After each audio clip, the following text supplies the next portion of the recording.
Hello, I'm David Wrobel. I'm a professor in the History Department, specialist in American intellectual history and American Western history.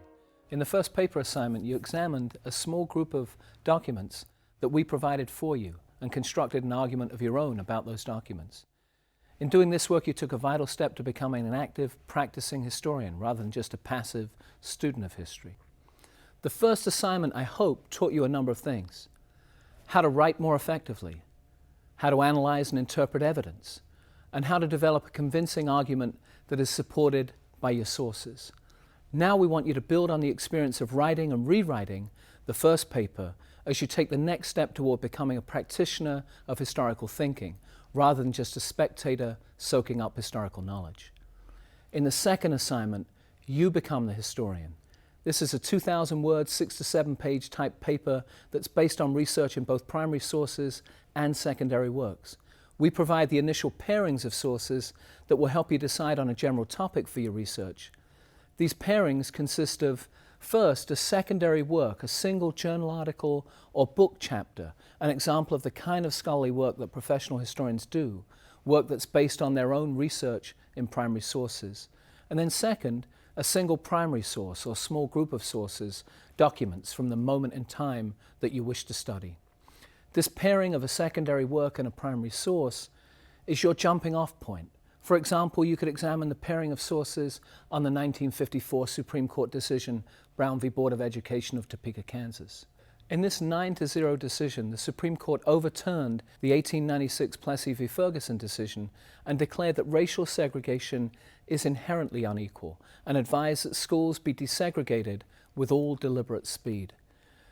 This primary source, the actual text of the Brown decision, is paired with Mary Zuziak's article, Brown as a Cold War Case, which was published in 2004 in the Journal of American History, one of the leading journals for American historians. But just because this particular pairing is your jumping off point does not mean that you should do your research paper on the Brown decision itself.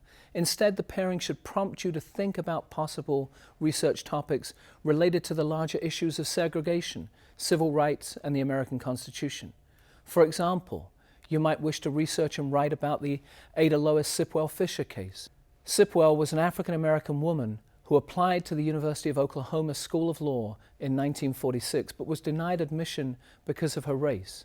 2 years later, the Supreme Court ruled in Sipwell v. Board of Regents of the University of Oklahoma that the state of Oklahoma was obligated to provide facilities for African-American students that were equal to those provided for the white students. In response to the Supreme Court's ruling, the state of Oklahoma actually created a law school at the historically black college Langston University, but subsequent litigation determined that this program was inferior to the one at OU, and Sipwell was admitted to the OU Law School in summer 1949. But when Sipwell began classes in law at OU, she was seated in a chair marked colored, and that chair was roped off from the rest of her classmates, and she ate her meals in a roped off section of the cafeteria.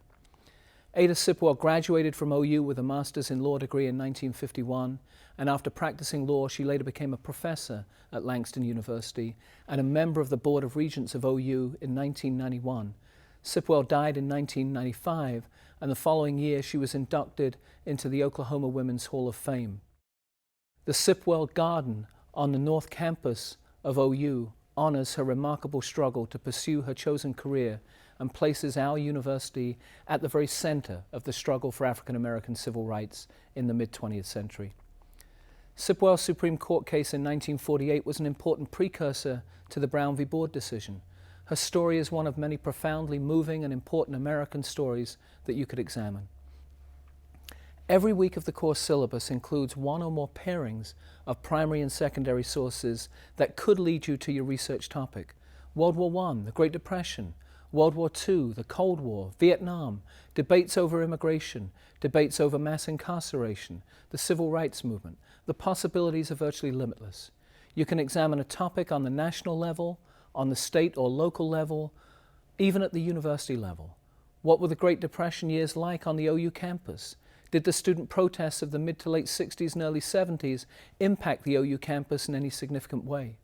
Once you've chosen a topic to research through discussion with your teaching assistant or your professor, your job is to identify a body of pertinent primary sources, roughly 5 to 10 sources that together comprise a minimum of 30 to 50 printed pages of material.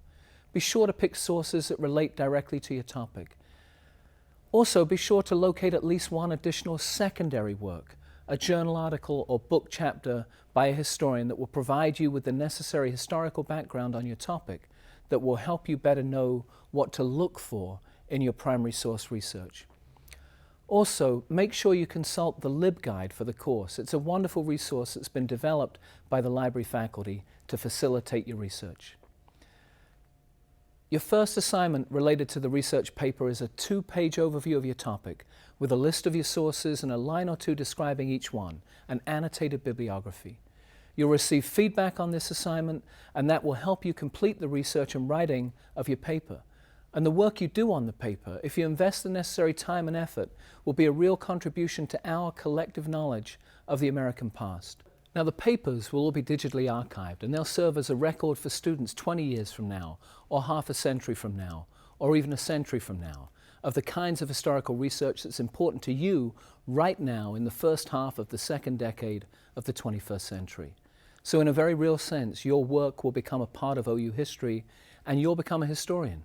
So do a good job, make an early start on the paper, and devote a portion of your time this semester to becoming the expert on this campus on some significant aspect of the American past.